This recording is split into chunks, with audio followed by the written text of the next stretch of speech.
It's February 10th, and the strange side of history awaits. Today, we have a mind outmatched by our own creation, a marriage that quietly set the stage for war, and an event that toppled a man one last time. Let's begin. On February 10th, 1996, inside the quiet hall of Philadelphia, something unsettling happened at a chessboard. Garry Kasparov sat against an opponent that didn't breathe, blink, and didn't feel pressure. It was Deep Blue, a supercomputer built by IBM, capable of calculating 200 million possible moves every second.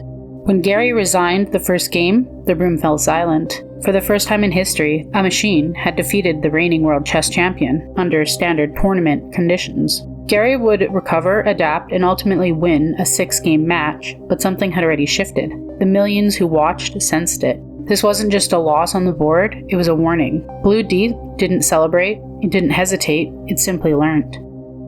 1 year later, in 1997, the rematch came, and this time, the machine won. And February 10th wasn't just the day humanity lost to a computer, it was the day that we realized it could happen.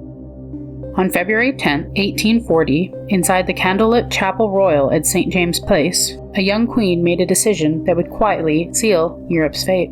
Queen Victoria, just 20 years old, married her first cousin, Prince Albert of Saxe-Coburg and Gotha. To those in attendance, it looked like a romantic union, meant to secure peace, stability, and share bloodlines between houses. But the marriage did something far more dangerous. Victoria and Albert would have 9 children, and almost every one of them was married to another European throne. Over time, the Queen earned a chilling title, the Grandmother of Europe. Her descendants would rule Germany, Russia, Romania, and beyond.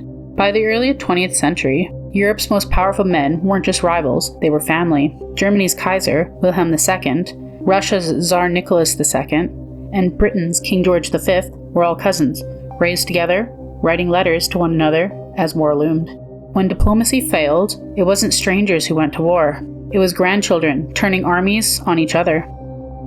They believed blood shared would prevent war. Instead, it ensured that no one could stay neutral when it finally came. On February 10, 1933, under the bright lights of Madison Square Garden, a boxing match crossed an invisible line. American heavyweight Ernie Schaff faced the towering Italian Primo Carnera in a grueling match that dragged into 13 rounds. By then, Schaff was exhausted, but still standing. Then came the punch. To many in the crowd, it didn't look devastating. Some even whispered that Schaff had taken a dive.